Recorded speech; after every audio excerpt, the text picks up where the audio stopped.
On today's Minute of the Apes, it is my sworn duty now to make Todd watch the new Mortal Kombat when it comes out.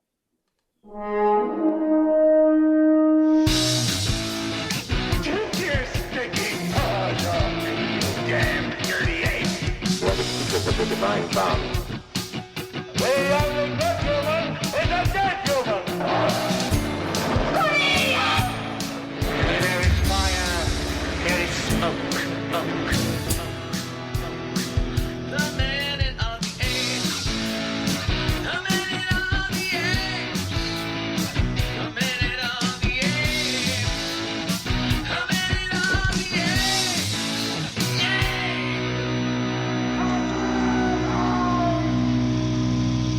Hello and welcome to Minute of the Apes, the daily podcast where we break down every minute of the Planet of the Apes movies, 1 minute at a time. I'm Todd. That was Sean at the top. Richard. Get over here! Oh, good Lord. I'm kind of afraid if he's going to start making me watch fight movies. Never been a fan of just fight movies. Oh, I'm going to get you to watch a series called Stuntmen React, and when you see it, you're going to go, oh, I want to start watching some of these. I don't doubt that something like that could be fun. I just, movies where it was, let me use, there was some show on AMC, Into the Badlands or something. Yeah, I know where it was exactly kind what of you're a talking fight about. thing, and a friend of mine who is one of those people that always says, hey, what are you watching? What should I watch? He came to me and said, you really need to watch this, Into the Badlands. I watched 3 minutes of it, and I was like, don't need to see it. When it's just a series of, it's like, I'm out. I'm just done. I never got into the Bruce Lee thing. I never understood that kind of film. It just doesn't appeal to me. Richard, how about you? Does that appeal to you? What? Fight films. No. Wow. Oh, Okay. Todd, I mean, you got to see The Raid. You got to see Judge Dredd. No, you're not Judge Dredd. Dredd. Come on. Hey, Sean. Let's talk like Richard the rest of the way through. All right. Hey, I guess we are got to do a Planet of the Apes podcast. We have to be very Sorry, we should probably talk about the Apes. Yeah, What day at some is it? point. All right, minute 19. Thursday. Yeah. Oh, yeah. Jeez. Sean, tell us what's going on minute 19. All right, we start minute 19 with McDonald saying the archives near the old command post, and ends with Cornelius wanting to hear what his parents thought and knew. All right, here comes minute 19, Battle for the Planet of the Apes. The archives near the old command post. There are tapes, sealed tapes of Cornelius and Zira being examined by officials of the American government. When my brother was Governor Breck's assistant, he told me about them. I know where they are, and I know that they concern Earth's future, from which your parents came. But the city was flattened. The bomb left nothing. Except, I suspect, the archive section. Indeed, many sections of the underground city were designed to survive the impact of a 10-megaton overblast. But then the tapes and pictures of my parents Are still down there. Oh, McDonald. I want to see what they look like. Yeah, I suppose every orphan does. I want to hear what they thought and knew.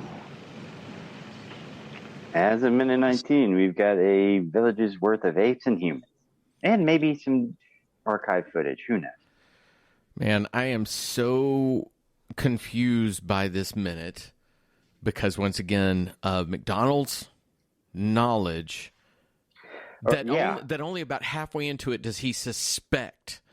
Yeah. He felt very secure that Caesar, once you hear from your parents, you're going to get knowledge that you know. Now it's all, I suspect there are tapes down there. I think there might be safe. I don't know.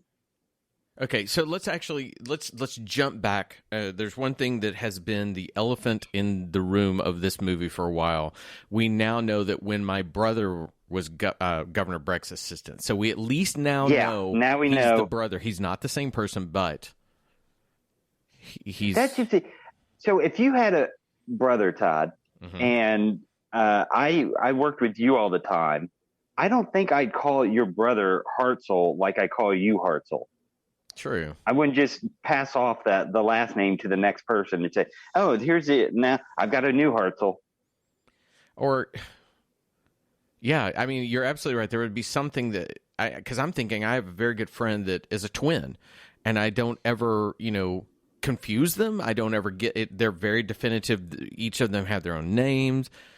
It's very odd that we only now explain that we only put this into a situation. Okay, that's out. We at least, I don't want to get too far into that. We at least know we know he's not the same character. There's a reason that he looks different because he's his brother. Yeah. So I mean, why even just let him be McDonald? I agree. Or give him a completely different name and then explain the McDonald. Yeah. It's too weird. There just happens to be another black man that you're working with. You don't have to make him McDonald. This is, Enrique. I don't know. Enrique. Of all the names you could pull out of your butt, Enrique. Well, he could have had a Latin mother or father. Maybe.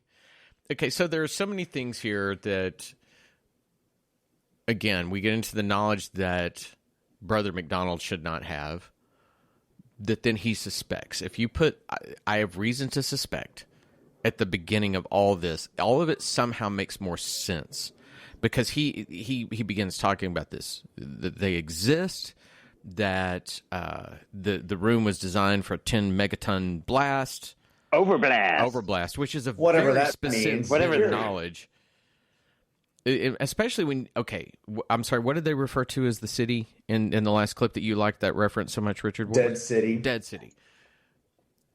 It's almost like they should have started with the explanation of the dead city, that it was decimated somehow by the blast.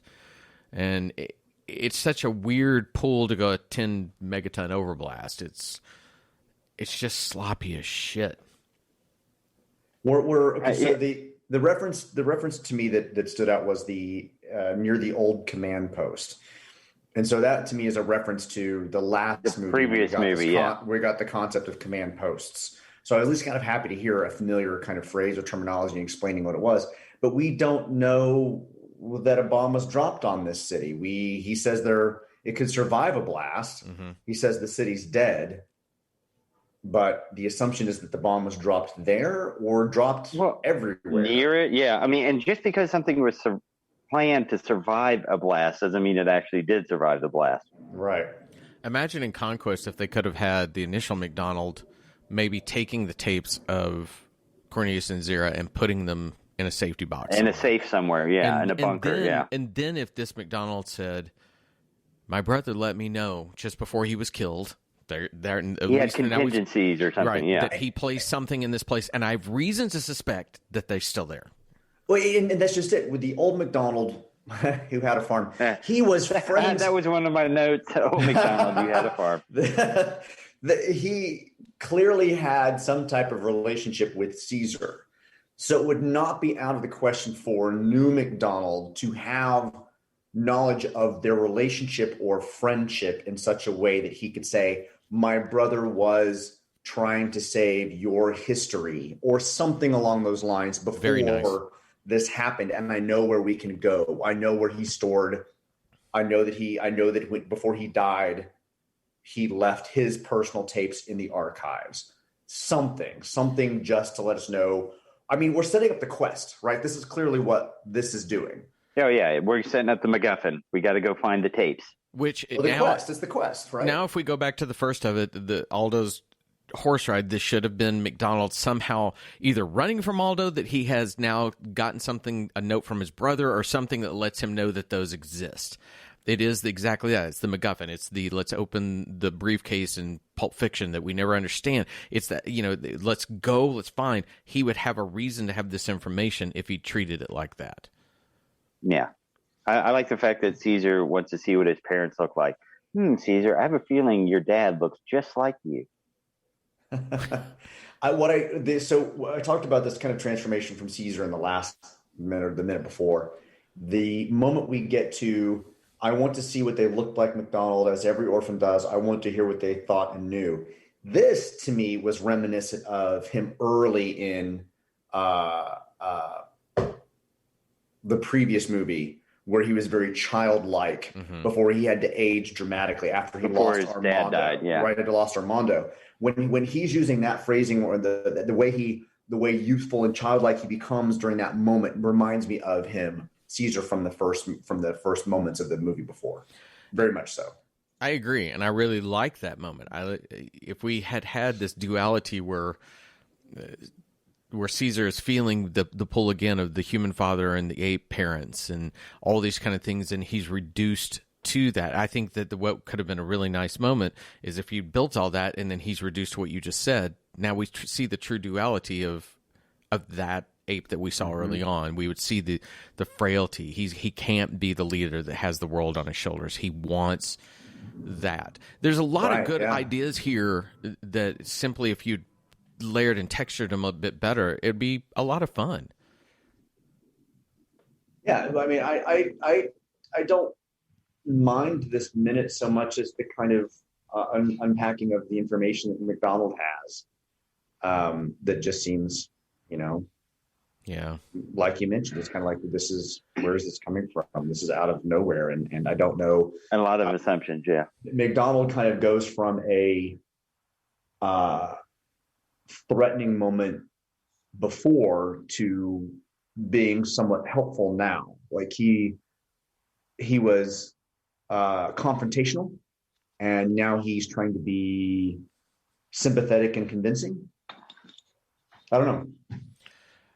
Well, so what not having seen this movie, when I hear their tapes and you can see stuff, I'm wondering, are we going to get just footage from Escape that we've already seen before? Are we going to get new footage with his parents? Or is this actually going to end up being a bust and somehow they get out there and this is actually going to be the first time we find irradiated humans that will eventually be the mutants, and that kind of leads to the future, so you get to see the splinters of the mutants, and then maybe you see some stupid humans that can't talk anymore, and that we never actually find the tapes. I don't know. These are all really, really good questions. I mean, yeah, are we going to see footage? Are we going to see old footage? Are we going to see new footage? Yeah. I mean, loving the characters from Escape and having had to lose them in the last movie, I would probably, come to tears if I saw Zero again, personally. And what would this footage, tell him? Is it going to say, hey, things get better in the future, things get worse in the future? Is it just going to be Zero and Cornelius being happy together, and he's happy to see two parents loving each other? Yeah, I don't know. Yeah. And again, if they had set it up to where the apes are almost in a utopian type thing, and he feels that apes are unable to destroy things, then if he were to, if we go back to the footage where they talk about the blowing up of the world, then imagine if Caesar looks at that and he almost himself wants to destroy the tapes because he doesn't want the rest of the apes to know. I mean, there's a lot of things they could do right there that we don't know how it's going to transpire. Yeah, I did think. Yeah, I mean, I'm sorry, Richard. Go ahead. No, you go ahead. Well, mine is going to go to step back a minute. So let's stay in this conversation. You go ahead. Oh, I was going to say, yeah. What is Caesar getting out of this? Where is he going with this? Is this motive to see his parents entirely selfish? And by this selfish act, does it undo things coming up? Does it set Caesar up for some type of fall, or this society or civilization up for a fall? And of course, we've got the lingering threat of Aldo out there. That's gonna, he's gonna be the monkey in the wrench whenever they're heading out there, I'm sure. But I mean, the whole thing with Caesar wanting to go see his parents, it's at this point in the film, I'm not sure. I'm setting up a quest for Caesar to go and find this kind of stuff, the MacGuffin, this thing you're going after. But I don't know where this is going to take the movie at this particular point. Well, to that point, I want to now interject my point, because you've actually set up something that I was thinking while we were talking about this. When we talk about, okay, why does the story need this? What have they set up before? Have they set up a need to go explore this? I almost feel like it's like if you watched Raiders of the Lost Ark, and you took out the opening scene of Indy going through all the crap he gets to get that idol, right? And then we have Porkins show up midpoint to talk about the Ark of the Covenant. If we don't have that opening sequence of Indiana Jones and all we know is that he is a professor of archaeology, we don't have that sense of adventure. We don't understand what that might mean when you say, you could find this. Okay, yeah, I'm an archaeologist, I'd like to find it, but you don't understand that sense of adventure. It's the same thing here that we've not set up properly what it is Caesar needs defined by this footage. This footage is ultimately going to define him. It's How's not it going about- to